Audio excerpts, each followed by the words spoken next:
Daily 1 lakh টাকা করে order করে।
ম্যাডাম আসসালামু আলাইকুম। ওয়ালাইকুম সালাম। ভালো আছো তোমরা সবাই? আলহামদুলিল্লাহ ma'am.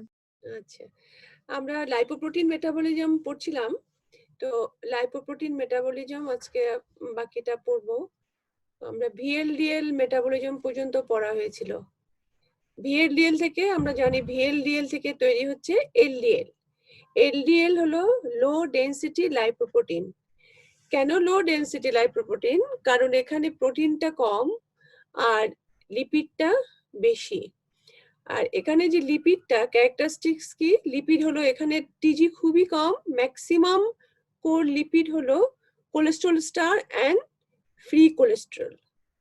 R main function of LDL is to transfer lipid from liver to peripheral tissue. From liver means liver থেকে লিপিড নিয়ে আসছে হলো VLDL, then VLDL সার্কুলেশনে এসে কনভার্ট হচ্ছে LDL, so LDL finally peripheral টিস্যুতে গিয়ে লিপিড দিচ্ছে। সেজন্য বললাম যে LDL এর মেইন ফাংশন হলো transfer of cholesterol and cholesterol ester to the peripheral tissue. এখন পেরিফেরাল টিস্যুতে এসে সে কি হয়, ফ্লো চার্টে দেখো, ফ্লো চার্টে প্রথমেই দেখো যে সে আপটেক হচ্ছে সার্কুলেশন থেকে। এই আপটেকটা হচ্ছে কিভাবে? আমাদের এলডিএল রিসেপ্টর আছে, সেল সারফেসে এলডিএল রিসেপ্টর আছে, এটা নেগেটিভলি চার্জ গ্লাইকোপ্রোটিন। এই এলডিএল রিসেপ্টর শুধু চিনবে এলডিএল কে। কিভাবে এলডিএল কে চিনবে? কারণ এলডিএল এর যে স্ট্রাকচারাল অ্যাপোপ্রোটিন আছে সেটা হলো B100 এবং তার সাথে এখন আছে কি অ্যাপো-ই। এই দুইটা একসাথে আবার একটু বলবেন? এলডিএল এর রিসেপ্টর হলো এলডিএল কে চিনতে হবে। এলডিএল তো সার্কুলেশনে ঘুরে বেড়াচ্ছে, এলডিএল কে চিনবে। তো কিভাবে চিনবে? এলডিএল এ আছে হলো কে আমার সারফেসে স্ট্রাকচারাল যেটা আছে সেটা হলো অ্যাপো-বি, অ্যাপোপ্রোটিন অ্যাপো-B100, আর ওর পেরিফেরাল একটা অ্যাপোপ্রোটিন আছে সেটা হলো অ্যাপো-ই। এই দুটার কম্বিনেশনকেই এলডিএল রিসেপ্টর চিনতে পারবে, রিকগনাইজ করতে পারবে। যখন ও রিকগনাইজ করলো তখন সেটাকে আপটেক করলো। দেখো তুমি এখানে একটা সেলুলার পিট আছে, এই পিটের ভিতরে সারফেসের ভিতরে আছে আমার এলডিএল রিসেপ্টর। এখানে এসে এলডিএল গুলিকে প্রথমে অ্যাটাচড হবে এই এলডিএল রিসেপ্টরের মাধ্যমে, এবং এই পিটের স্ট্রাকচারটা, এই যে একটা ইনডেন্টেশন, এই ইনডেন্টেশনটা মেনটেইন হচ্ছে একটা প্রোটিন, তার নাম হলো ক্ল্যাথরিন প্রোটিন। এখন এলডিএলটা যেভাবে টিস্যুতে ঢুকবে সেই প্রসেসটাকে আমরা বলি রিসেপ্টর মিডিয়েটেড এন্ডোসাইটোসিস। যেহেতু রিসেপ্টর চিনলো এলডিএল কে এবং সে রিকগনাইজ করলো এলডিএল কে, সে বাইন্ড করলো, তারপরে সে সেলের ভিতরে ঢুকবে। সেলের ভিতরে ঢোকাকে আমরা বলছি এন্ডোসাইটোসিস। যেহেতু রিসেপ্টর চিনছে সেই জন্য এটা হলো রিসেপ্টর মিডিয়েটেড এন্ডোসাইটোসিস। সে ঢুকলো, ঢোকার পরে সে কোটেড যে আমার এলডিএলটা আছে তার বাইরে আছে আমার যে ক্ল্যাথরিন প্রোটিনটা আছে, ভিতরে আমার এলডিএল আছে। তারপরে সে সেলুলার ভেসিকেলের সাথে বাইন্ড করবে। যখন সেলুলার ভেসিকেলের সাথে বাইন্ড করে তখন সে একটু দুইটা পার্টের মতো হয়ে যায়। তার যে উপরের যে কোটের যে ইয়েটা আছে, ক্ল্যাথরিন প্রোটিনটা আছে, সেটা আলাদা হয়ে যায় আর এলডিএলটা আলাদা হয়ে যায়। এই কোটেড প্রোটিনটা আবার রিটার্ন হয়ে যায় সেল সারফেসে ফর রিসাইক্লিং, আর বাকি যে আমার পোর্শন এলডিএলটা থাকে সেটা লাইসোজোমের সাথে বাইন্ড করে। দেন লাইসোজোমের ভিতরে যে ডিগ্রেডিং মলিকুল আছে বা এনজাইম আছে, সেই লাইসোজোমাল এনজাইম গুলি তার ভিতরের যে কোর লিপিড এবং বাইরের যে প্রোটিন আছে সবগুলিকেই ভেঙে ফেলে। এখন ভিতরে যে কোর লিপিড আছে সেটা কি? কোলেস্টেরল স্টার, এবং খুব অল্প পরিমাণ আছে টিজি। তাহলে ভাঙলে আমরা কি পাবো? যদি সবকিছুই ভেঙে যায় তাহলে কোলেস্টেরল পাবো, ফ্রি ফ্যাটি অ্যাসিড পাবো, গ্লিসারল পাবো। আর যদি প্রোটিনটা ভাঙে ApoB100, তাহলে আমরা পাবো কি? Amino acid.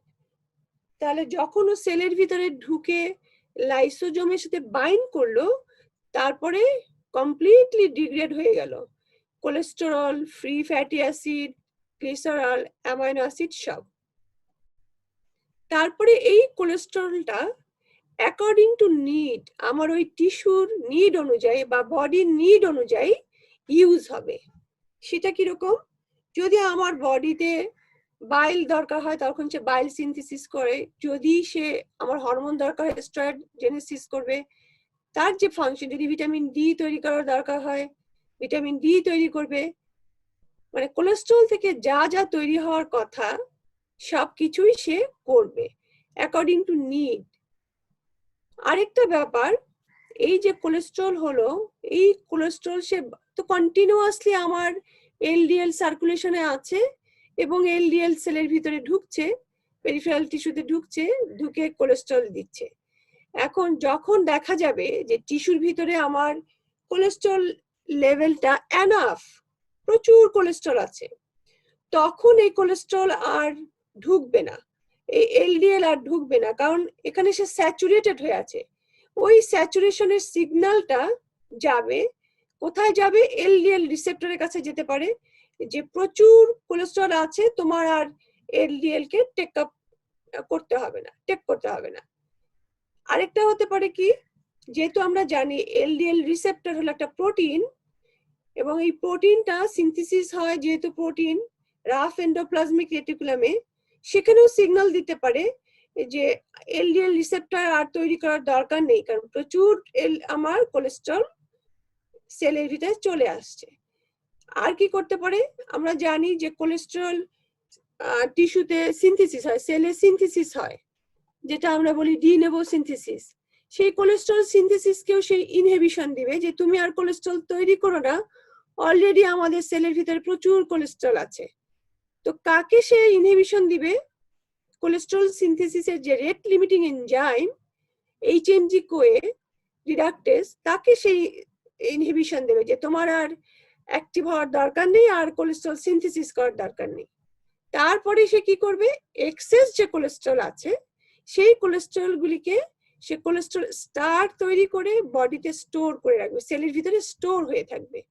তাহলে কোলেস্ট্রল স্টার তৈরি করতে হলে এখানে কি হবে, এখানে আমার ফ্রি কোলেস্ট্রলের সাথে ফ্রি ফ্যাটি অ্যাসিড বাইন্ড করতে হবে, এবং এই বাইন্ডিং এর জন্য একটা এনজাইম লাগবে, তার নাম হলো ACAT, acyl Koi cholesterol acyl transferase. এই এনজাইমটা তখন অ্যাক্টিভেট হবে এবং কোলেস্ট্রল এবং ফ্রি ফ্যাটি অ্যাসিডকে বাইন্ড করে কোলেস্ট্রল স্টার হিসাবে সেলের ভিতরে সে জমা করে রাখবে। এটুকু কি বুঝতে পেরেছো এলডিএল মেটাবলিজম? Yes, জি ম্যাডাম। ma'am. বোঝা গেল এলডিএল মেটাবলিজম? বুঝতে জি পেরেছো? ম্যাডাম। জি ম্যাডাম, বুঝতে পারছি। জি ম্যাম। ফ্লো চার্টটা দেখে আমি বললাম, তারপর তোমরা বইয়ে দেখতে পারো যে কিভাবে আছে। এখন আসো যে এলডিএল, এটাও এলডিএল মেটাবলিজম। আমরা যে বলি যে বেশি কোলেস্ট্রল খাবেন না, তাহলে আমাদের বডিতে কি হবে, অ্যাথেরোস্ক্লেরোসিস হবে। এই ফ্লো চার্টটাতে আমরা এইভাবে দেখি যে নর্মাল, আমরা দেখেছি নর্মাল কিভাবে আপটেক হয়েছে, এবং নর্মাল এলডিএল যেটা, সেই এলডিএলটা আমার বডি, আমার সেল পেরিফেরাল টিস্যুটা রেগুলেট করতে পারে, এলডিএল আপটেকটা রেগুলেট করতে পারে। এই যে বললাম বেশি হলে সে সিগন্যাল দিবে যে আর দরকার নেই এলডিএল কে ঢুকানোর, কোলেস্ট্রল প্রচুর আছে। কিন্তু নর্মালি তোমরা জানো যে লিপিড কি হয়, পারঅক্সিডাইজ হয়, পারঅক্সিডেশন হয়, লিপিড পারঅক্সিডেশন, এটা নর্মাল লিপিডের ফেনোমেনা। যখন এই এলডিএল এর ভিতরে যে লিপিড আছে আমাদের, সেগুলিকে যেন পারঅক্সিডাইজড হবে, সেই পারঅক্সিডাইজড লিপিডগুলি, সেই লিপিডগুলি একটু অ্যাবনর্মাল থাকবে, সেইগুলিকে নর্মালি আমার যে রিসেপ্টর আছে সেই রিসেপ্টর আপটেক করবে না। যে আপটেক করবে সে হলো একটা নন স্পেসিফিক একটা আমার এলডিএল রিসেপ্টর। স্পেসিফিক সে শুধু আমার মানে অক্সিডাইজড এলডিএল কে সে শুধু আপটেক করতে পারবে। নর্মাল এলডিএল রিসেপ্টর যেগুলিকে করে সেগুলি না, সে আপটেক করবে হলো যে মানে আমার অক্সিডাইজ আছে তাকে। সেই স্ক্যাভেঞ্জার রিসেপ্টর আমরা বলি তাকে, স্ক্যাভেঞ্জার রিসেপ্টর, সেই রিসেপ্টর হলো আমার অক্সিডাইজড এলডিএল কে আপটেক করলো। আপটেক করার পরে এই যে সে সেলের ভিতরে আসলো, কিন্তু এখানে কি হচ্ছে, নর্মালি আমরা জানি যে আমাদের বডিতে যখন কোনো অক্সিডেটিভ স্ট্রেস হয়, তখন কি হয়, ম্যাক্রোফেজ আমার লিকিং হয়, মনোসাইট চলে আসে, মনোসাইট থেকে মনোসাইটটা মডিফাইড হয় ম্যাক্রোফেজে, এবং ওই যে আমার অক্সিডাইজড যে এলডিএলটা আছে সেই এলডিএলটা আপটেক হয় হলো নর্মালি আমার ম্যাক্রোফেজে। এবং ম্যাক্রোফেজে যখন আপটেক হয়, ম্যাক্রোফেজের হলো কোনো রেগুলেটরি কোনো মেকানিজম নেই। নর্মাল যেমন সেলে রেগুলেটরি মেকানিজম আছে, যে তুমি যদি কোলেস্ট্রল বেশি হয় তাহলে সিগন্যাল যাবে যে আর কোলেস্ট্রল নিও না, কিন্তু এই ম্যাক্রোফেজের ভিতরে এরকম কোনো রেগুলেটরি মেকানিজম নেই, যার ফলে অক্সিডাইজ কোলেস্ট্রল সে নিতেই থাকে, এবং এই যখন সেরকম প্রচুর পরিমাণ কোলেস্ট্রল নেয়, তখন প্রচুর ফ্যাট ড্রপলেট তার এখানে জমা হয়। জমা হওয়ার পরে যে একটা স্ট্রাকচার হয় সেটাকে আমরা বলি ফোম সেল। এই ফোম সেল তৈরি হয়। দেন এই ফোম সেল যখন তৈরি হয়, সেই ফোম সেলটা সার্কুলেশন, যখন আমার সার্কুলেশনের ভিতরে যখন ফোম সেল তৈরি হলো, তখন এই ফোম সেল থেকে কিছু গ্রোথ স্টিমুলেটিং ফ্যাক্টর সিক্রেট হয়, কিছু সাইটোকাইন সিক্রেট হয়, সেগুলি কি করে, স্মুথ মাসেল সেলকে স্টিমুলেট করে, আরো কিছু ডিগ্রেডিং সাবস্টেন্সকে সে ইনভাইট করে, যার ফলে ওখানে একটা প্লাগ তৈরি হয়। এবং আমরা জানি যে ভাস্কুলার এন্ডোথেলিয়ামটা হলো ইলাস্টিক ফাইবার দিয়ে তৈরি, ইন্টিমা, টিউনিকা ইন্টিমা যেটা, সেইটা কনভার্ট হয়ে মাস্কুলার সেল, যেটা বলেছিলাম ও স্টিমুলেট করে স্মুথ মাসেল সেল, ও তখন এটাকে কনভার্ট হয়ে স্মুথ মাসেল ফাইবার তৈরি হওয়ার ফলে ইলাস্টিসিটিটা থাকে না। এই জন্য আমরা বলি যে অ্যাথেরোস্ক্লেরোসিস, স্ক্লেরোসিস মানে narrowing of the blood vessel, আর অ্যাথেরোমা মানে প্লাগ, থ্রম্বাস তৈরি হচ্ছে। সে এমনিতেই সে অনেক ড্রপলেট তৈরি করে, বড় বড় সেল হলো ফোম সেল, তারপরে সে আরো তাকে কিছু অনেক কিছু সে অ্যাট্রাক্ট করলো প্লেটলেট আরো অন্যান্য সাবস্টেন্স অ্যাট্রাক্ট করে সে থ্রোম্বাস তৈরি করলো, প্লাস সে কিছু সাইটোকাইন রিলিজ করলো যেটা স্মুথ মাসেল সেলকে স্টিমুলেট করে, যার ফলে টিউনিকা ইন্টিমা তার ইলাস্টিসিটিটা লস করে। এই টোটাল প্রসেসটাকে আমরা বলি অ্যাথেরোস্ক্লেরোসিস। এখন এটা কখন হবে? যদি আমরা অনেক বেশি কোলেস্ট্রল ইনটেক করি, এক্সেস কোলেস্ট্রল, তখন নর্মাল মেকানিজমের পরেও যে এক্সেস কোলেস্ট্রল থাকবে সেটা পার অক্সিডাইজড হয়ে যাবে, এবং সেই পার অক্সিডাইজড কোলেস্ট্রল যেটা এলডিএল এর ভিতরে থাকে, সেই এলডিএলটা আপটেক করবে একটা সেল, মানে ম্যাক্রোফেজ সেল আপটেক করে ফোম সেলে কনভার্ট হবে। এটা হলো abnormal metabolism. But normal metabolism হলো আগে আমরা যে স্লাইডে দেখেছি সেটা হলো নর্মাল মেটাবলিজম। এটা যেটা এই স্লাইডটা হলো নর্মাল এলডিএল মেটাবলিজম। এখানে আমার রেগুলেটরি সিস্টেম আছে। যদি আমার কোলেস্টেরল লেভেল বেড়ে গেলে তখন আমার বডি এই সেলই তাকে রেগুলেট করবে, যে মেকানিজমগুলি বললাম। আর এটা হলো অ্যাবনর্মাল, ম্যাক্রোফেজের ভিতরে ঢুকবে কিন্তু তার ভিতরে কোনো রেগুলেটরি মানে মেকানিজম নেই।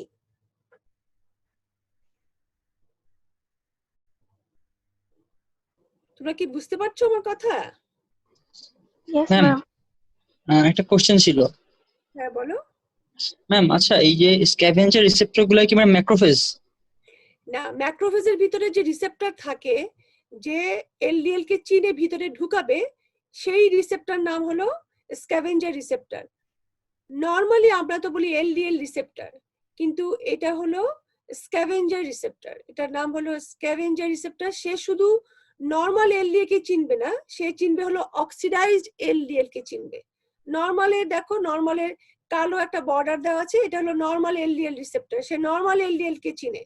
কিন্তু অ্যাবনর্মাল যেটা, অ্যাবনর্মালটা মোর হলো সার্কুলার একটা শেপ, অক্সিডাইজড এলডিএল, তাকে চেনে না, তাকে চেনে হলো স্ক্যাভেঞ্জার রিসেপ্টর।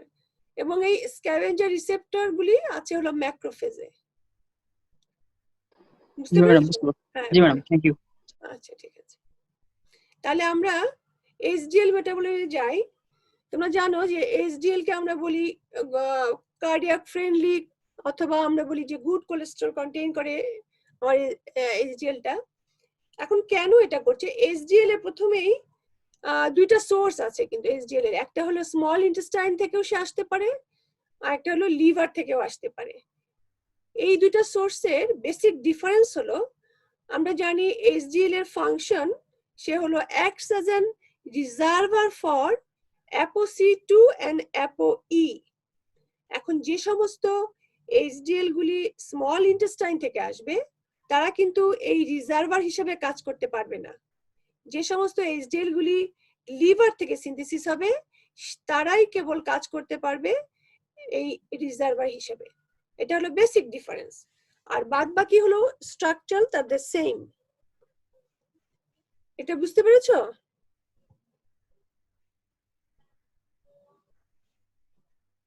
এই পয়েন্টটা কি বুঝতে পেরেছো? জি ম্যাম। আচ্ছা জি ম্যাম। আচ্ছা, তাহলে সেটা স্মল ইন্টেস্টাইন থেকে আসলো কিংবা লিভার থেকে আসলো, আসার পরে তার শেপ যেটা থাকবে ন্যাসেন্ট এইচডিএল যেটা, সেই ন্যাসেন্ট এইচডিএল এর শেপটা হলো ডিসকয়েডাল শেপ থাকবে। তার ভিতরে আমার কোলেস্ট্রলটা খুব কম থাকে। আমরা জানি যে সার্কুলেশনে আসলে কিন্তু এইচডিএল ভিএলডিএল এর সাথে একটা ট্রান্সফরমেশন হয়, সেটা তোমাদের মনে আছে কিনা? এই যে এই ছবিটায় দেখো, যখন এইচডিএল সার্কুলেশনে আসে তখন ভিএলডিএল এর সাথে তার একটা ইন্টারচেঞ্জ হয়। ভিএলডিএল থেকে টিজিটা এইচডিএল এ এবং এইচডিএল এর কোলেস্টেরল থেকে ওখানে যায়, এইটা কিন্তু হয়। আর বাকি নরমাল যেটা হচ্ছে, তাহলে তার ভিতরে কোলেস্টেরল স্টার আছে কিন্তু তার শেপটা হলো কম, তার প্রোটিনটা বেশি, কোর লিপিড কম। যখন সে সার্কুলেশনের ভিতরে যাচ্ছে, দেখো একটা এনজাইম আছে, তার নাম হলো এলক্যাট, প্লাজমা এনজাইম।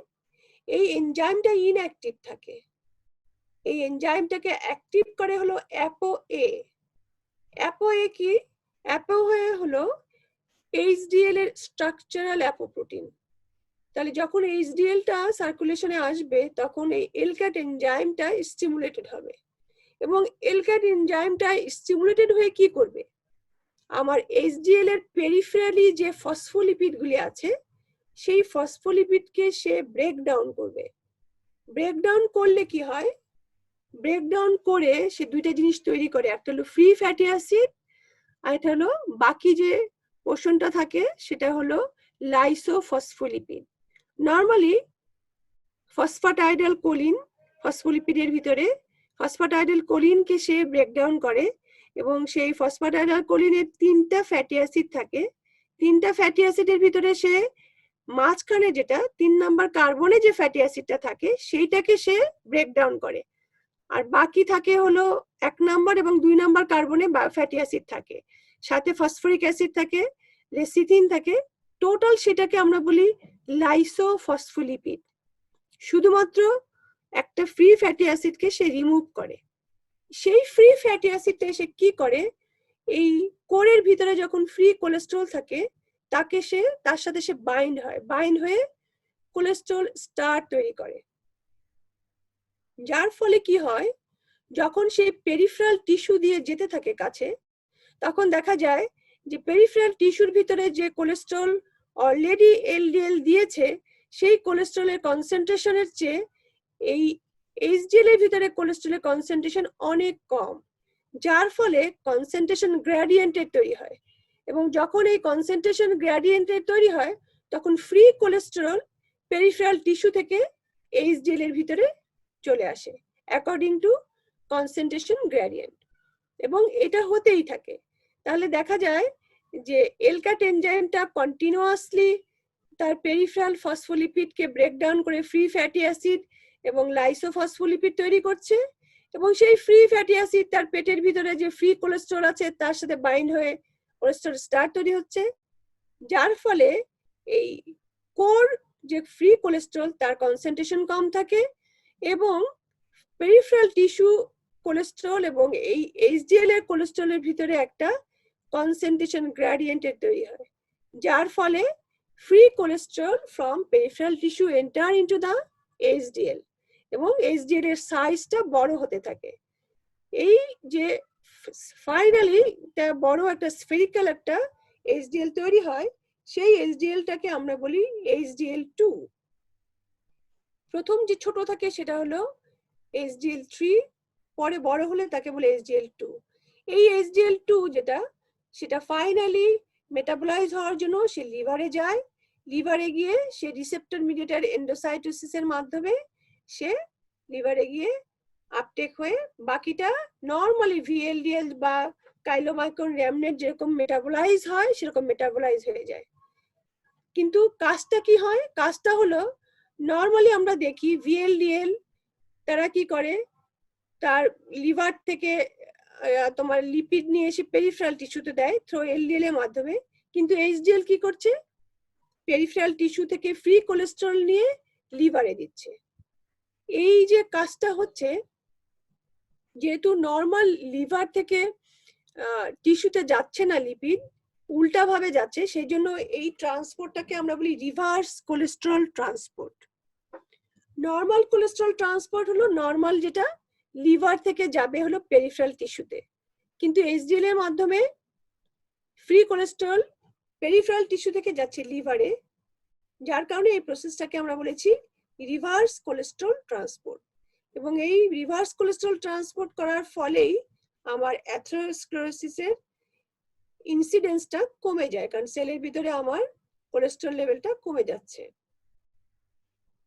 এবং এটার জন্য এই প্রসেসটার জন্য যে মানে মেইন যে ফ্যাক্টর কাজ করছে সেটা হলো এই LCAT enzyme, lecithin cholesterol acyl transferase, LCAT enzyme.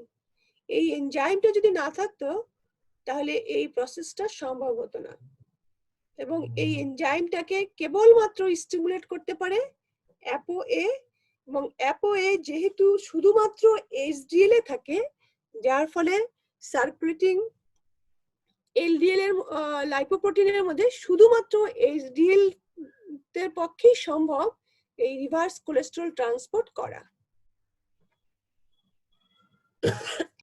এতটুকু কি বুঝতে পেরেছো তোমরা? Yes, madam.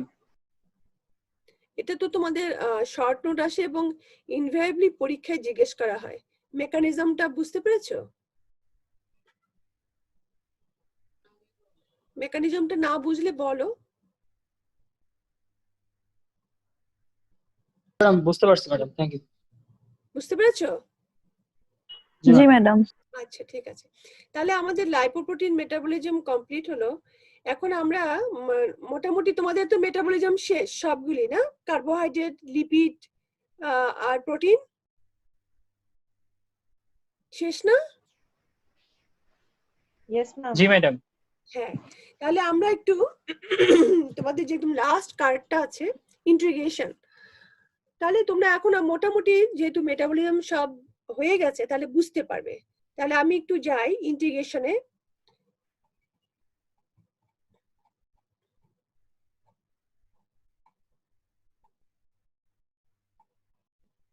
দেখো টোটাল আমরা যে মেটাবলিজম হলো কার্বোহাইড্রেট, লিপিড এবং প্রোটিন, এই মেটাবলিজমটা অ্যাজ এ হোল আমাদের একটা ইন্টিগ্রেটেড ভাবে হয়, সব একসাথে, একা একা সোললি কোনো কাজ করে হয় না, সব একসাথে হয়।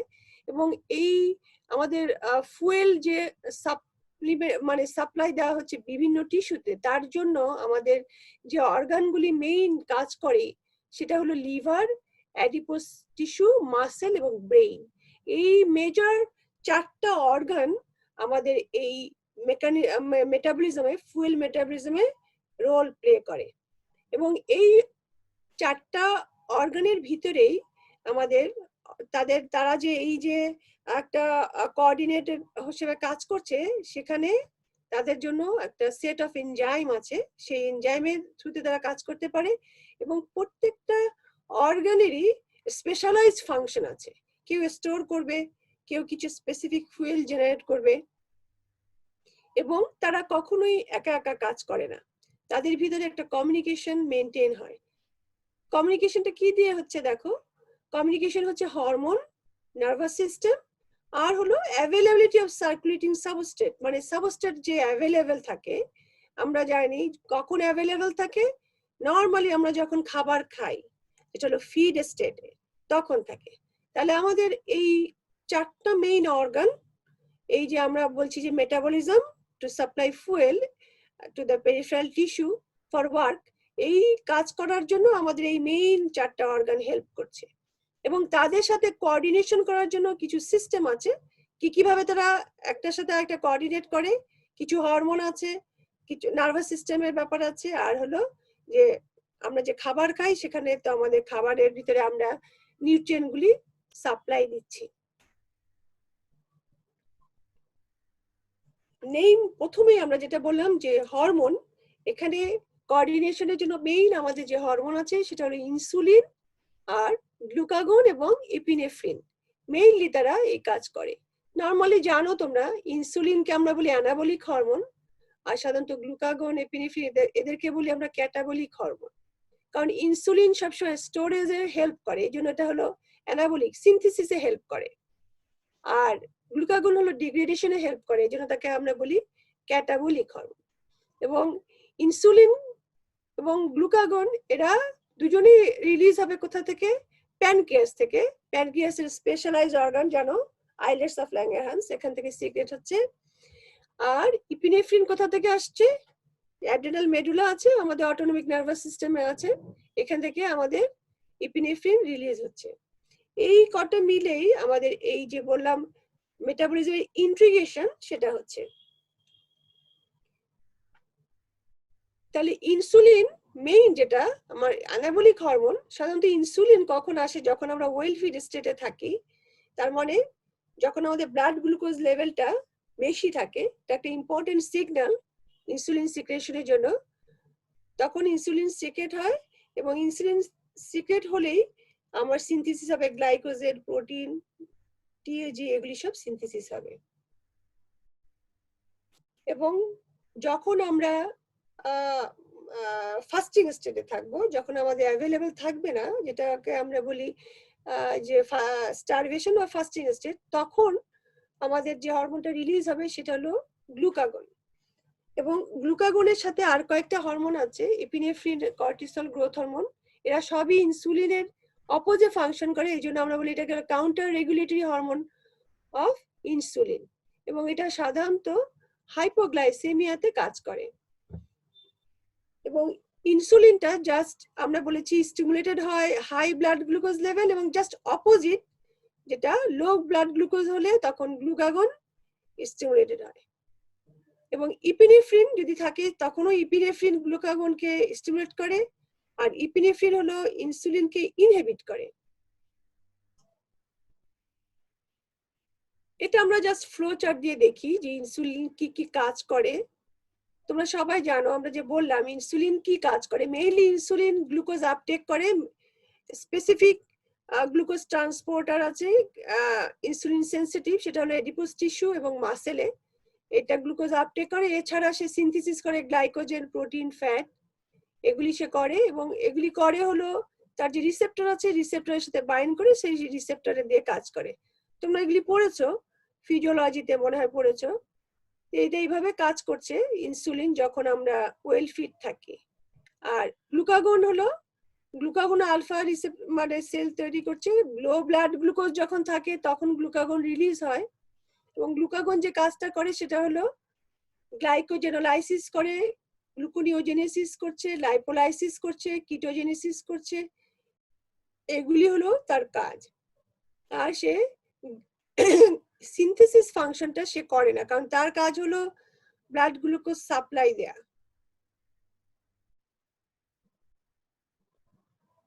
এখন আসো টোটালি আমরা বলছি যে কি কি স্পেসিফিক অর্গান কিভাবে আমাদের অ্যাডজাস্ট করে ফিড, ফাস্টিং এবং স্টারভেশনে। প্রথম যেটা আমরা বললাম যে কিছু এনজাইম যেটা আছে কাজ করছে, প্রত্যেকটা অর্গানের ভিতরে সেট অফ এনজাইম আছে। সেই এনজাইমটা কিভাবে কাজ করে, চারটা মেকানিজম আছে। এনজাইমগুলি কাজ করতে হলে আমার সাবস্ট্রেট লাগবে, তার আবার কি এনজাইম রেগুলেট হয়, অ্যালোস্টেরিক রেগুলেশন, কোভ্যালেন্ট মডিফিকেশন, এছাড়াও সে সিনথেসিসও হয়। এই এনজাইমগুলি এইভাবে রেগুলেট হচ্ছে। স্পেসিফিক আসো, আমরা এখন স্পেসিফিক অর্গানে যাই। প্রথম অর্গান হলো লিভার। আমরা বলি যে লিভারের মেইন মেটাবলিক অর্গান হলো লিভার। লিভারটাই হলো সেন্টার, মেইন নিউট্রিয়েন্ট সেন্টার। সে সব জায়গায় সে ডিস্ট্রিবিউট করে নিউট্রিয়েন্ট। কেন এই কাজটা সে করতে পারে? কারণ আমরা যখন খাবার খাই সে খাবারটা অ্যাবজর্ব হয় কোথা দিয়ে? ইন্টেস্টাইন দিয়ে। এবং এই ইন্টেস্টাইন যখন অ্যাবজর্ব হবে, ইন্টেস্টাইনের যে ভেনাস ড্রেনেজ প্লাস আমার প্যানক্রিয়াসের যে ভেনাস ড্রেনেজ, সবগুলি যাচ্ছে আমার পোর্টাল ভেইনের ভিতরে, দেন তারপরে সার্কুলেশনে যাচ্ছে, general circulation. So at first আমার ব্লাডে যে সার্কুলেটিং নিউট্রিয়েন্ট গুলি আছে সবগুলি প্রথমেই লিভারে আসে। এই কারণেই লিভারের হলো মেইন সে ডিস্ট্রিবিউটর হিসেবে কাজ করছে। এবং প্যানক্রিয়াসও হরমোনটাও লিভারে আসে, কারণ যেহেতু সেখান থেকে ড্রেনেজ হয়ে পোর্টাল সিস্টেমে আগে আসবে, তারপর সিস্টেমিক সার্কুলেশনে যাবে। এই জন্য আমরা বলি যে লিভারটা হলো সেন্ট্রাল ডিস্ট্রিবিউটর ফর নিউট্রিয়েন্ট। তো এখন ফিড স্টেটে লিভার কি কাজ করে? প্রথম যে কাজটা করে দেখো, কার্বোহাইড্রেট মেটাবলিজমে প্রথমেই সে করে ইনক্রিজ ফসফোরাইলেশন অফ গ্লুকোজ। গ্লুকোজের ফসফোরাইলেশনটা বাড়িয়ে দেয়। তার মানে কি, লিভারে যখন গ্লুকোজ ঢোকে তখনই সে ফসফোরাইলেটেড হয়ে যায়, গ্লুকোজ 6 ফসফেট। তো একবার যদি গ্লুকোজ 6 ফসফেট হয়ে যায় তাহলে সেই গ্লুকোজটা কি হবে? গ্লাইকোলাইসিসে চলে যাবে। আবার সেই গ্লুকোজ 6 ফসফেট হলে সে গ্লাইকোজেন সিনথেসিসও করতে পারবে, সে হেক্সোজ মনোফসফেট শান্টেও যেতে পারবে। কাজেই প্রথম যে লিভারের যে কাজটা সেটা হলো ফসফোরাইলেশন করা, ইনক্রিজ ফসফোরাইলেশন অফ গ্লুকোজ। তারপরে বাকি কাজগুলি সে করছে, যেমন গ্লাইকোজেনেসিস ইনক্রিজ করছে, হেক্সোজ মনোফসফেট শানকে বাড়াচ্ছে, গ্লাইকোলাইসিসকে ইনক্রিজ করছে, এবং গ্লুকোনিওজেনেসিসকে সে ইনহিবিট করে। ফ্যাট মেটাবলিজমে কি করছে? সে ফ্যাটি অ্যাসিড সিনথেসিস করছে এবং ট্রাইঅ্যাসাইলগ্লিসারও সিনথেসিস বাড়াচ্ছে। আর অ্যামাইনো অ্যাসিড মেটাবলিজমে কি করছে? ইনক্রিজ প্রোটিন সিনথেসিস, এবং সে অ্যামাইনো অ্যাসিড ডিগ্রেডেশন হওয়ার ফলে প্রোটিন সিনথেসিস করে। তার মানে টোটালি সে সিনথেসিসই করছে, গ্লাইকোজেন সিনথেসিস করছে, প্রোটিন সিনথেসিস করছে, ফ্যাট সিনথেসিস করছে। এই কারণে ইনসুলিনকে আমরা বলি, সরি মানে লিভারকে আমরা বলি যে টোটালি সে আমার প্রথমে ফিড স্টেজে সে কি করে, স্টোর ফর্ম করে, খাবারগুলিকে সে স্টোর করে রাখছে, সিনথেসিস যা কিছু আছে সবই সে করে ফেলছে। তাহলে আমরা ফ্লো চার্টে দেখো, ফ্লো চার্টে দিয়ে দেখতে পারবে যে কি কি কাজ হচ্ছে এখানে লিভারে। আমরা খাবার খাচ্ছি, খাবার থেকে নিউট্রিয়েন্ট আসছে, কার্বোহাইড্রেটের নিউট্রিয়েন্ট হলো গ্লুকোজ, গ্লুকোজ যাচ্ছে, আমরা প্রোটিন খাচ্ছি, প্রোটিনের নিউট্রিয়েন্ট যাচ্ছে হলো অ্যামাইনো অ্যাসিড, আর আমরা ডায়েটারি যে ফ্যাটটা খাচ্ছি সেই ফ্যাটটা যাচ্ছে কাইলোমাইক্রন নিয়ে যাচ্ছে, সবগুলি আলটিমেটলি কোথায় যাচ্ছে, লিভারে। লিভারে যাওয়ার পরে লিভার কি করে, সে কাজগুলি করছে, সে গ্লাইকোজেন সিনথেসিস করছে, স্টোর করে রাখছে, সে সাইট্রিক অ্যাসিড সাইকেলে, টিসিএস সাইকেলে সে বাড়াচ্ছে, গ্লাইকোলাইসিস করে সেটাও বাড়িয়ে দিচ্ছে, এইচএমপি শান্টও করছে সে। এইচএমপি শান্টের ফলে আমরা পাই ইম্পর্টেন্ট একটা রিডিউসিং কোএনজাইম, সেটা হলো NADPH, এবং যার ফলে আমরা ফ্যাটি সিনথেসিসটা করতে পারি, ফ্যাটি অ্যাসিড সিনথেসিস হয়ে যায়। আর VLDL সিনথেসিস করছে সে পেরিফেরাল টিস্যুতে লিপিড পাঠানোর জন্য। ট্রাইঅ্যাসাইলগ্লিসারল সিনথেসিস হচ্ছে ট্রাইঅ্যাসাইলগ্লিসাল ফ্যাটি অ্যাসিড। তারপরে আমার এখানে যখন গ্লাইকোলাইসিস হবে তখন আমি পাবো গ্লিসারল 3-ফসফেট পাবো, ফসফোরাইলেশন হয়ে সেখান থেকে টিজিটা সিনথেসিস হবে। তাহলে অ্যাজ এ হোল অ্যাবজর্পটিভ স্টেটে ম্যাক্সিমামই নিউট্রিয়েন্ট গুলি আমার লিভার সিনথেসিস করে রাখছে, স্টোর করে রাখছে। এটা বুঝতে পেরেছো? জি ম্যাডাম। তাহলে লিভারের পরে আমরা বলেছি লিভারটা হলো সেন্ট্রাল তোমার নিউট্রিয়েন্ট ডিস্ট্রিবিউটর। লিভারের পরে আসে হলো অ্যাডিপোস টিস্যু। অ্যাডিপোস টিস্যু আমরা সেকেন্ড পজিশনে বলি, কারণ অ্যাডিপোস টিস্যুতে কি থাকে, ফ্যাট থাকে, এবং ফ্যাটে আমরা জানি প্রচুর এনার্জি পাওয়া যাবে ফ্যাট থেকে। সেই কারণে এনার্জি ফুয়েল মেটাবলিজমে আমরা বলি অ্যাডিপোস টিস্যুটা সেকেন্ড পজিশনে। অ্যাডিপোস টিস্যুতে কি করে, অ্যাডিপোস টিস্যুতেও তোমার এখানে কার্বোহাইড্রেট মেটাবলিজমের বেলা দেখা যাবে কি গ্লুকোজ ট্রান্সপোর্ট বেড়ে যায়। কেন বাড়ে?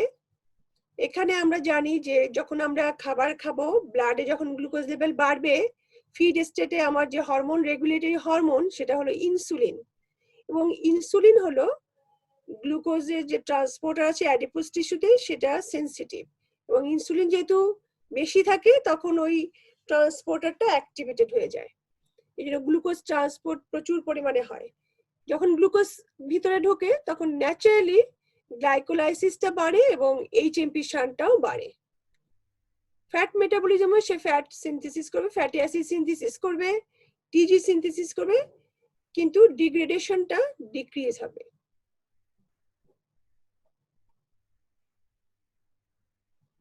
দেখো ফ্লো চার্টে এখানে ইনসুলিন সেনসিটিভ যে আমার গ্লুকোজ ট্রান্সপোর্টার 4, সে যেহেতু ইনসুলিন সেনসিটিভ এবং ফ্যাট আমাদের ফিড স্টেটে যেহেতু প্রচুর পরিমাণে গ্লুকোজ আছে ব্লাডে, তখন সে স্টিমুলেটেড হবে এবং গ্লুকোজ ঢুকবে, এবং গ্লুকোজ ঢুকলে পরে কি কি হয়, সে ফসফোরাইলেটেড হয়ে সে গ্লাইকোলাইসিস করতে পারে এবং সে এইচএমপি শান্টেও যেতে পারে, এবং গ্লাইকোলাইসিস হলে আমরা পাবো অ্যাসিটাইল কোয়ে, প্রচুর পরিমাণে অ্যাসিটাইল কোয়ে পাবো, এবং সেই acetyl CoA fatty acid synthesis করবে, এবং এই ফ্যাটি অ্যাসিড আবার ট্রাইঅ্যাসাইলগ্লিসারল সিনথেসিস করবে।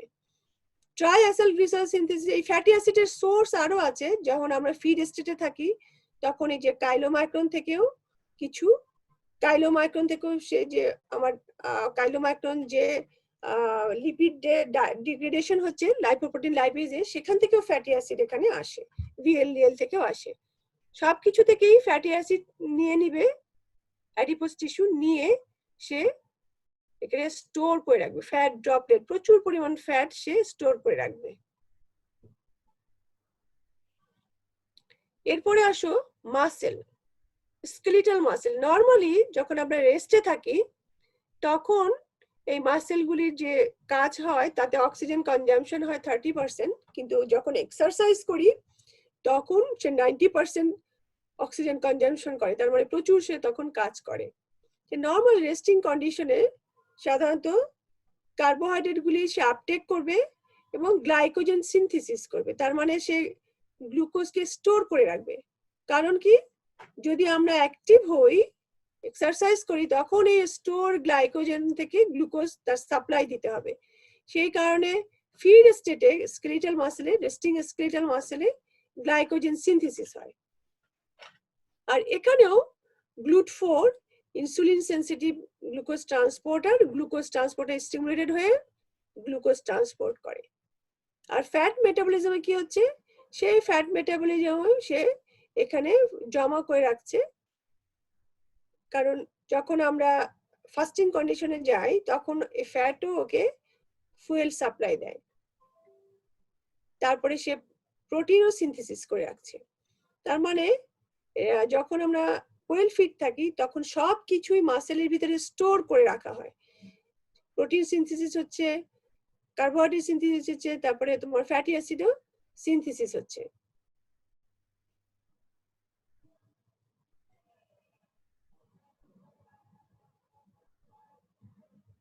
এখানে দেখো যে ফ্লোচার্টে আমরা দেখতে পাচ্ছি যে দেখো GLUT4 যেটা গ্লুকোজ ট্রান্সপোর্টার 4 ইনসুলিন সেনসিটিভ, সেটা দিয়ে প্রচুর পরিমাণে গ্লুকোজ আপটেক হচ্ছে। সেই গ্লুকোজ আপটেক হয়ে গ্লুকোজ গ্লাইকোলাইসিস করে গ্লাইকোজেন সিনথেসিস করছে, আবার অ্যাসিটাইল কোয়ে পাচ্ছি, সেই অ্যাসিটাইল কোয়ে থেকে আমরা এনার্জি পাচ্ছি, আবার ফ্যাটি অ্যাসিডও সিনথেসিস হতে পারে। এখানে অ্যামাইনো অ্যাসিড পাচ্ছি, প্রচুর অ্যামাইনো অ্যাসিড থেকে আবার প্রোটিন সিনথেসিস হচ্ছে।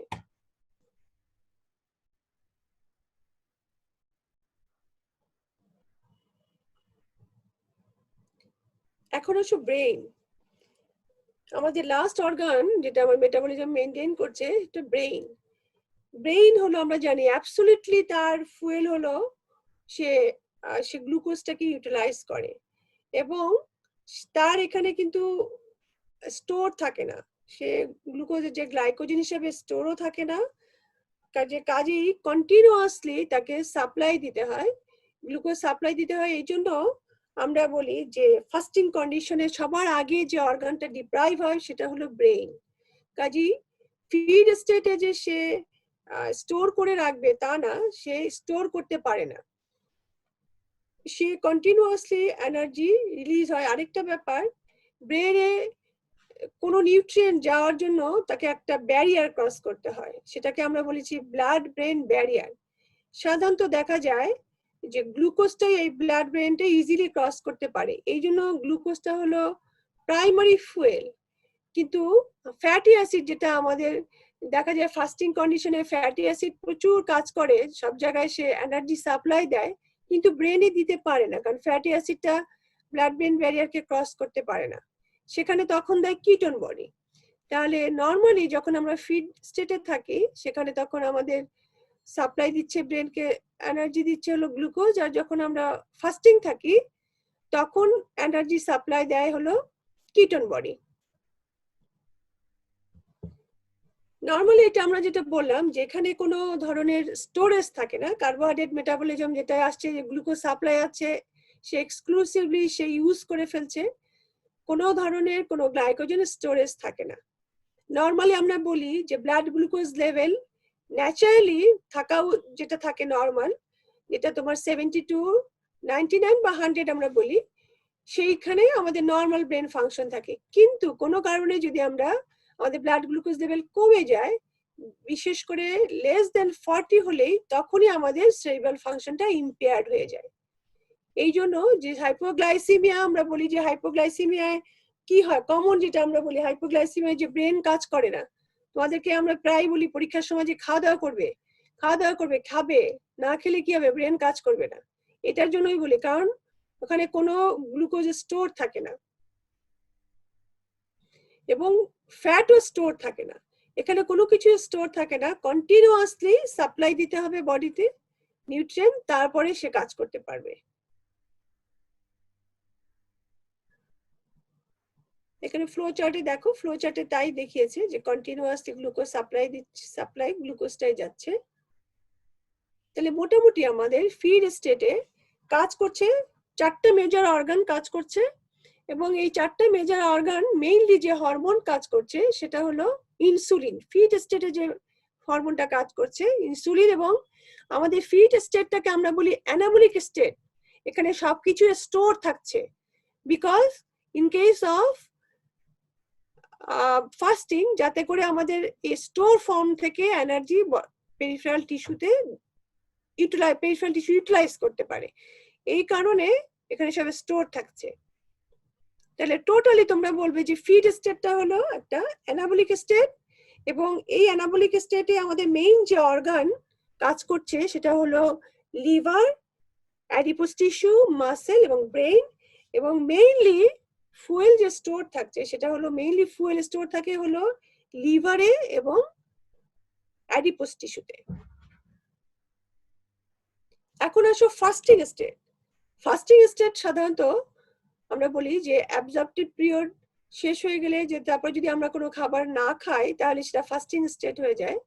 এবং এই ফাস্টিং স্টেটে যেহেতু আমাদের কোনো নিউট্রিয়েন্ট নাই, তাহলে ব্লাড গ্লুকোজ লেভেল কমে যায়, এবং ব্লাড গ্লুকোজ লেভেল কমে গেলে যে হরমোনটা রিলিজ হবে সেটা হলো গ্লুকাগন, এবং তখন আমাদের ইনসুলিন এবং গ্লুকাগনের রেশিওটা কমে যাচ্ছে, যার ফলে আমাদের যে গ্লুকাগনের যে কাজ সব হলো স্টোর ফুয়েল গুলি যেটা আছে, স্টোর এনার্জি ব্রেকডাউন হবে।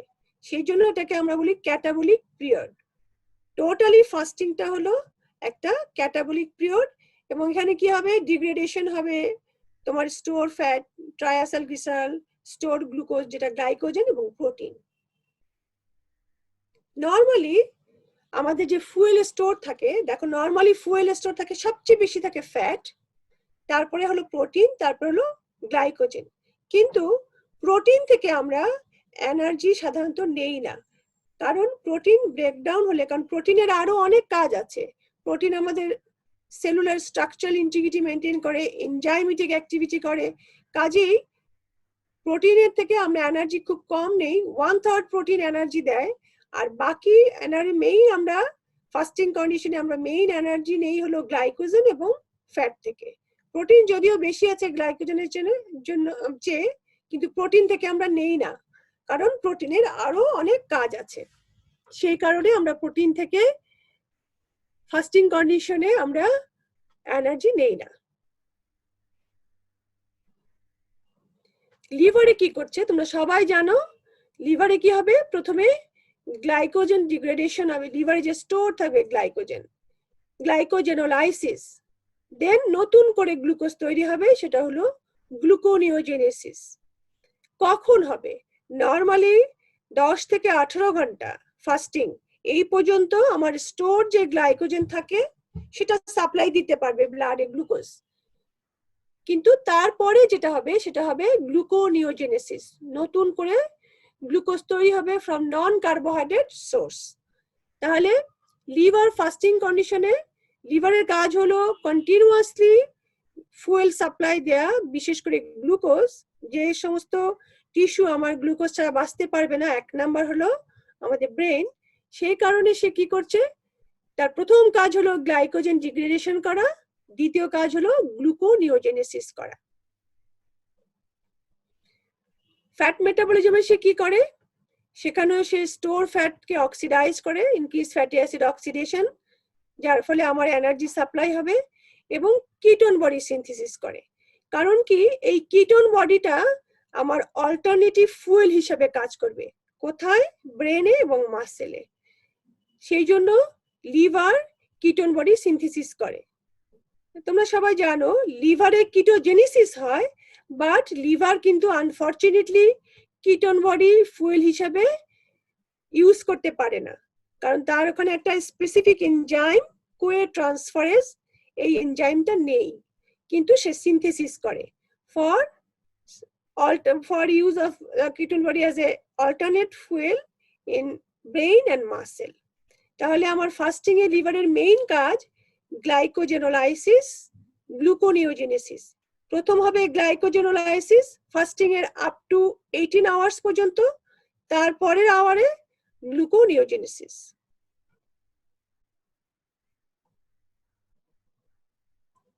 আমরা ফ্লো চার্টে দেখছি, ক্লিয়ারলি দেখা যাচ্ছে ফ্লো চার্টে কি করছে। ডিউরিং স্টারভেশনে কিটোন বডি তৈরি হচ্ছে, ব্লাডে যাচ্ছে, গ্লাইকোজেনোলাইসিস হয়ে গ্লুকোজ যাচ্ছে, আর এখানে পাইরুভেট থেকে গ্লুকোনিওজেনেসিস হচ্ছে, অ্যামাইনো অ্যাসিড, গ্লিসারল, ল্যাকটেট এগুলি থেকেও আমার গ্লুকোনিওজেনেসিস হচ্ছে, হয়ে গ্লুকোজ তো তৈরি হয়ে যাচ্ছে ব্লাডে গ্লুকোজ। তারপরে আসো অ্যাডিপোজ টিস্যু। অ্যাডিপোজ টিস্যু এখানে সেখানেও গ্লুকোজ ট্রান্সপোর্ট হবে গিয়ে, আর অ্যাডিপোজ টিস্যু থেকে কি হবে, ইনক্রিজ করবে ডিগ্রেডেশন অফ ট্রাইঅ্যাসাইল গ্লিসারল, এবং যার ফলে রিলিজ হবে ফ্যাটি অ্যাসিড, এবং ফ্যাটি অ্যাসিড আপটেকটা কমে যাবে, রিলিজটা বেড়ে যাবে, কারণ আমার প্রচুর ফ্যাটি অ্যাসিড দরকার ফর গিভিং এনার্জি। তাহলে অ্যাডিপোজ টিস্যু ফাস্টিং এ কি করছে, ফাস্টিং এ আমার সে যে ফ্যাটি অ্যাসিড রিলিজ হচ্ছে, টিজি থেকে ব্রেকডাউন হয়ে ফ্যাটি অ্যাসিড এসে ফ্যাটি অ্যাসিড চলে যাচ্ছে, আবার এই ফ্যাটি অ্যাসিড এর ভিতরে এই বিটা অক্সিডেশন অ্যাসিটাইল কোয়ে দিয়ে টিসিএ সাইকেল হচ্ছে, যার ফলে আমার এনার্জি হচ্ছে। আর ট্রাইঅ্যাসাইল গ্লিসারল ভাঙার পর যে গ্লিসারল থাকে সেই গ্লিসারলটা আবার ব্লাডে যায়, এবং তখন ওই গ্লিসারলটা লিভারে গিয়ে গ্লুকোনিওজেনেসিসের একটা ইম্পর্টেন্ট প্রিকারসর হিসেবেও কাজ করে।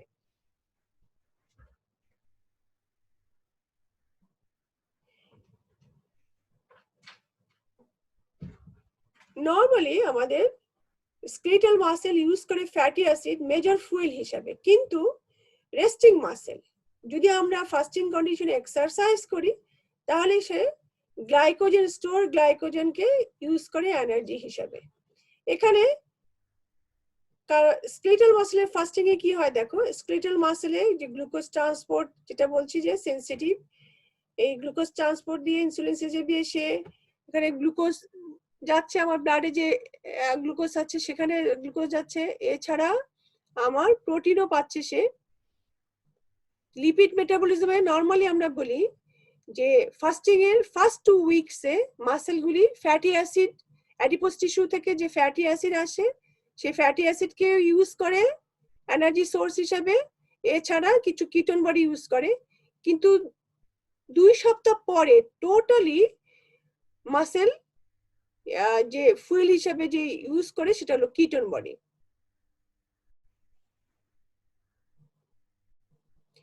আফটার 2 উইকস ফাস্টিং এ আফটার 2 উইকসে হলো মাসেল হলো কিটোন বডিটা ডিক্রিজ করে টোটালি ফ্যাটি অ্যাসিডটাকে এক্সক্লুসিভলি সে ইউজ করে। প্রথম দিকে সে করে হলো ফ্যাটি অ্যাসিড এবং কিটোন বডি দুইটাই সমানভাবেই, কিন্তু শেষের দিকে শুধুমাত্র ফ্যাটি অ্যাসিডকে করে, কারণ যদি বেশি বেশি কিটোন বডি করে তাহলে আবার একটু ঝামেলা হয়ে যাবে, আমার বডিতে কিটো অ্যাসিডোসিস তৈরি হতে পারে, সেই কারণে তখন আবার ফ্যাটি অ্যাসিডটা সে নিয়ে নিচ্ছে বেশি। আর এখানে ব্রেকডাউনে কি হচ্ছে, প্রোটিন মেটাবলিজম এখানে ক্যাটাবলিজম হবে, ক্যাটাবলিজম হয়ে অ্যামাইনো অ্যাসিড যেটা আসবে সেই অ্যামাইনো অ্যাসিডটা গ্লুকোনিওজেনেসিস করবে। দেখো ফ্লো চার্টে দেখছি আমরা ফ্যাটি অ্যাসিডও নিচ্ছে, কিটোন বডিও নিচ্ছে, তারপরে এই ফ্যাটি অ্যাসিডটা বিটা অক্সিডেশনের মাধ্যমে অ্যাসিটাইল কোয়ে দিবে, এবং সেই অ্যাসিটাইল কোয়েটা টিসিএ সাইকেলে যাবে। আর মাসেলের ভিতরে যে প্রোটিন আছে মাসেল প্রোটিন, সেটাও ডিগ্রেডেশন হয়ে অ্যামাইনো অ্যাসিড হবে, এবং এই অ্যামাইনো অ্যাসিডটা সার্কুলেশনে যাবে এবং গ্লুকোজেনিক প্রিকারসর হিসেবে কাজ করবে। নরমালি গ্লুকোনিওজেনেসিসে মেইন যে গ্লুকোজেনিক প্রিকারসর সেটা হলো অ্যামাইনো অ্যাসিড, এই কারণে প্রচুর পরিমাণে অ্যামাইনো অ্যাসিড আমাদের প্রয়োজন হয় গ্লুকোনিওজেনেসিসের জন্য।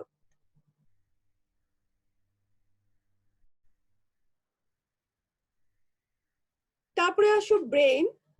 দেখো ব্রেইনে কি হচ্ছে, নরমালি আমরা বলেছিলাম যে ব্রেইন যেটা করে first day of fasting A say continuous use করে গ্লুকোজ একদম এক্সক্লুসিভ ফুয়েল হিসাবে, তখন আমার যে তাকে গ্লুকোজ সাপ্লাই দেওয়ার জন্য যে অর্গানটা কাজ করে সেটা হলো লিভার। তারপরে সে কি করে, প্রলং ফাস্টিং যদি হয় তাহলে ধরো গ্রেটার দেন 2 to 3 উইক যদি হয়, তখন সে কিটোন বডিটাকে সে ফুয়েল হিসেবে কাজ করে, প্রাইমারি ফুয়েল হিসেবে তখন কিটোন বডিটা ব্রেনে কাজ করছে। তাহলে নরমালি যখন ফাস্টিং কন্ডিশনে থাকে প্রথম দিকে তখন সে গ্লুকোজকেই সে এক্সক্লুসিভলি ইউজ করে, কিন্তু প্রলং ফাস্টিং যখন হয় তখন সে অল্টারনেটিভ ফুয়েল কিটোন বডিকে ইউজ করে। এবং এই কারণেই আমার লিভারের ফাস্টিং এ মেইন কাজ, ফাস্টিং এ যে কন্টিনিউয়াস গ্লুকোজ সাপ্লাই দেয়া এবং কন্টিনিউয়াসলি কিটোন বডি সাপ্লাই দেয়া। এই জন্যই ফাস্টিং এ আমার গ্লাইকোজেনোলাইসিস ইনক্রিজ হয়, গ্লুকোনিওজেনেসিস ইনক্রিজ হয় এবং কিটোজেনেসিসটা ইনক্রিজ হয়।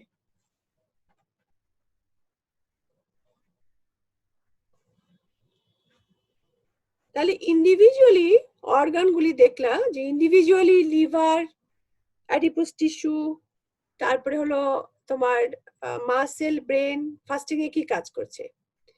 এখানে এই 4টা মেজর অর্গান ছাড়াও যদি তোমার ফাস্টিংটা আরো প্রলংড হয়, তখন আমাদের একটা অর্গান রোল প্লে করতে আসে, সেটার নাম হলো কিডনি।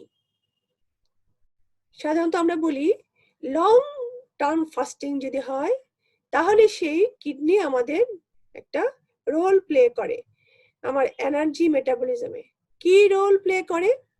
সাধারণত সে গ্লুকোনিওজেনেসিসটা সে বাড়িয়ে দেয়, কারণ গ্লুকোনিওজেনেসিসের জন্য যে এনজাইম লাগবে সেই এনজাইমগুলি কিডনি তৈরি করে সে গ্লুকোনিওজেনেসিসটাকে বাড়িয়ে দেবে।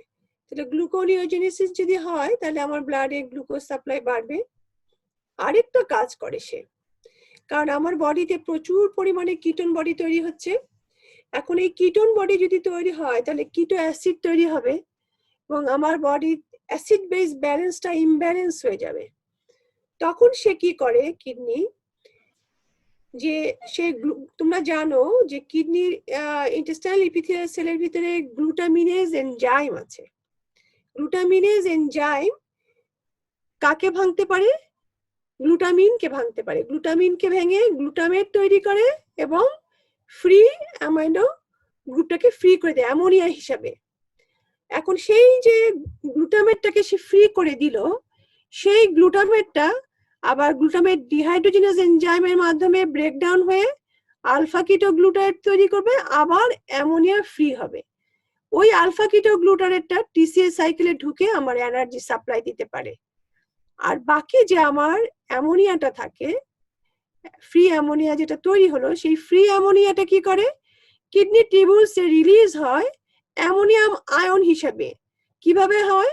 কারণ যেহেতু আমার এই যে কিটো অ্যাসিড তৈরি হচ্ছে প্রচুর, সেই কিটো অ্যাসিডের হাইড্রোজেন আয়নগুলিকে এই অ্যামোনিয়া বাইন্ড করে অ্যামোনিয়াম আয়ন তৈরি করে ফাইনালি ইউরিন দিয়ে এক্সক্রিট করে। এটাকে আমরা বলি ammonia buffer, ammonium buffer system. এইভাবে কিডনি আমার লং টার্ম ফাস্টিং এ অ্যাসিড বেস ব্যালেন্সও মেনটেন করে, আবার সে গ্লুকোনিওজেনেসিসটা ইনক্রিজ করে আমার কন্টিনিউয়াস গ্লুকোজ সাপ্লাই দেয়। দুইভাবেই সে কাজ করছে। নর্মালি যে ফাস্টিং কন্ডিশন সেখানে আমার কিডনিটা মেইন রোল প্লে করে না, কিন্তু যদি লং টার্ম ফাস্টিং হয় তখন কিডনিটা একটা রোল প্লে করে। কি রোল প্লে করে? সেই রোল প্লে করার মধ্যে 1 নাম্বার হলো তোমার গ্লুকোনিওজেনেসিসটা বাড়িয়ে দেয়, 2 নাম্বার হলো সে অ্যাসিড বেস মেনটেন করে থ্রু অ্যামোনিয়া বাফার। তোমাদের লাস্ট আইটেমটা ছিল fed and fast cycle metabolism state. তো ফিড এন্ড ফাস্ট সাইকেলের ভিতরে তোমার ইন্ডিভিজুয়ালি প্রত্যেকটা অর্গানই কি কাজ করে সেটা তোমাদের অর্গান অনুযায়ী আমি তোমাদেরকে বললাম। তোমাদের কি কোনো প্রশ্ন আছে?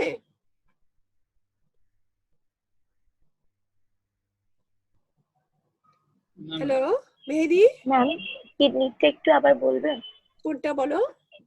এই কিডনি অলসো প্রোভাইডস এখান থেকে। কিডনিটা লং টার্ম ফাস্টিং এ কিডনি কাজ করে। কি কাজ করে? কিডনি গ্লুকোনিওজেনেসিসটা বাড়িয়ে দেয় লং টার্ম, কারণ লিভার কাজ করতে করতে তো একসময় এক্সজস্টেড হয়েও যেতে পারে। কিডনি তখন আপার হ্যান্ড নিয়ে নেয় গ্লুকোনিওজেনেসিস করার জন্য। আরেকটা কাজ করে কি, যে আমাদের তো প্রচুর পরিমাণে ফাস্টিং এ কিটোন বডি তৈরি হচ্ছে এবং কিটোন বডি ইউজ হচ্ছে, যার ফলে বডিতে কিটো অ্যাসিড যেটা অর্গানিক অ্যাসিড বেড়ে যায়। বেড়ে যাওয়ার ফলে তাহলে অ্যাসিডোসিস হয়ে যাবে। তখন সে কি করে? অ্যামোনিয়া বাফারের মাধ্যমে এই আমার অ্যাসিড বেস ব্যালেন্সটা মেনটেন হয়। এখন অ্যামোনিয়া বাফার কিভাবে তৈরি হয়? অ্যামোনিয়া বাফার তৈরি হওয়ার জন্য আমার কিডনি একটা রোল প্লে করে। সে হলো তার ইপিথেলিয়াল সেলের ভিতরে গ্লুটামিনেজ এনজাইম আছে, সেই গ্লুটামিনেজ এনজাইম দিয়ে সে গ্লুটামিনকে ভেঙে ফ্রি অ্যামোনিয়া করে এবং গ্লুটামেটকে আবার ওই গ্লুটামেট যখন গ্লুটামেট ফ্রি হয়ে গেলে গ্লুটামেট তোমার ডিহাইড্রোজেনেজ এনজাইমের মাধ্যমে যখন সে আলফা কিটো গ্লুটারেট করে তখনও আমার ফ্রি অ্যামোনিয়া তৈরি হয়। সেই ফ্রি অ্যামোনিয়া গুলি এক্সক্রিট হওয়ার সময় আমার যে হাইড্রোজেন ফ্রি আছে যেগুলি আমার কিটোন বডি তৈরি করেছিল ডিসোসিয়েট হয়ে সেই হাইড্রোজেন গুলিকে নিয়ে সে অ্যামোনিয়াম আয়ন হিসাবে এক্সক্রিট হয়। এইভাবে সে ফ্রি হাইড্রোজেন গুলিকে বাফার করে দিচ্ছে এবং আমার বডির অ্যাসিড বেস ব্যালেন্সটা মেনটেন করছে। বুঝতে পেরেছো? জি ম্যাম, থ্যাংক ইউ ম্যাম। তাহলে তোমাদের মেটাবলিজম তো মনে হয় আর নেই, আর কোনো টপিকস আছে মেটাবলিজমের?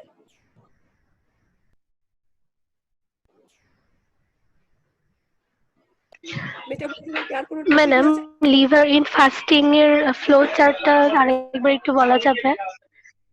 লিভার ইন ফাস্টিং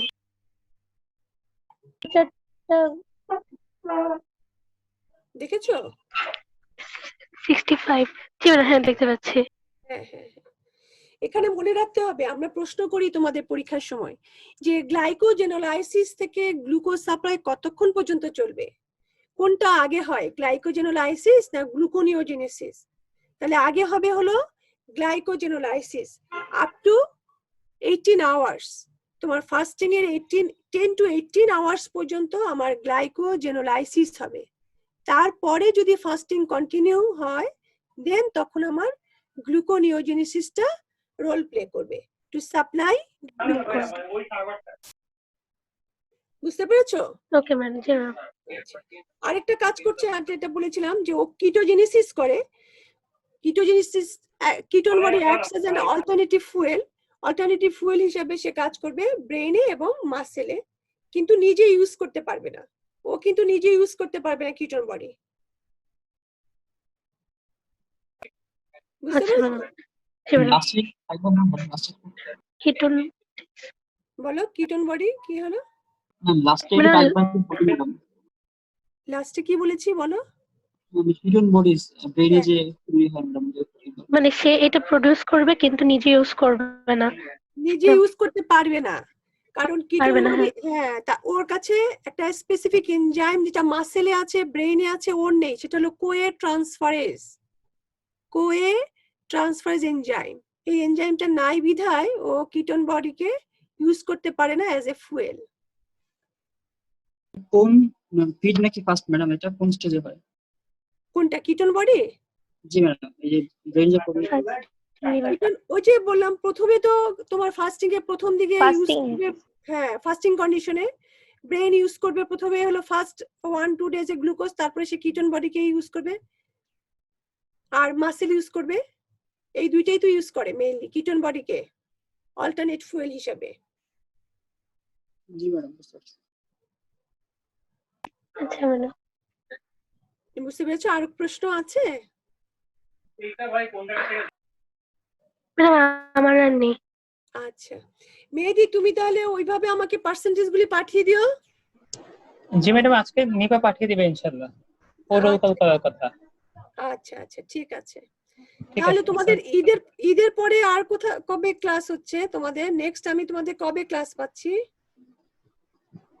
কিছু এখন- আলাপ হয়েছে? ম্যাডাম আমাদের ক্লাস এমনিতে শুরু হবে 9 তারিখ থেকে ইনশাআল্লাহ, রবিবার থেকে। ঈদের পরে রবিবার থেকে ক্লাস শুরু হবে। সেই রবিবার কত তারিখ? 9 তারিখ আচ্ছা আচ্ছা ঠিক আছে, তাহলে আমি 10 তারিখে তোমাদের ক্লাস পাবো। সোমবার। হ্যাঁ সোমবার না? জি ম্যাডাম, ইনশাআল্লাহ। আচ্ছা ঠিক আছে, থ্যাংক ইউ। ঈদ মোবারক ম্যাডাম। আসসালামু আলাইকুম। আসসালামু আলাইকুম। ওয়ালাইকুম সালাম। আসসালামু আলাইকুম। আসসালামু আলাইকুম ম্যাডাম, ঈদ মোবারক। ঈদ মোবারক।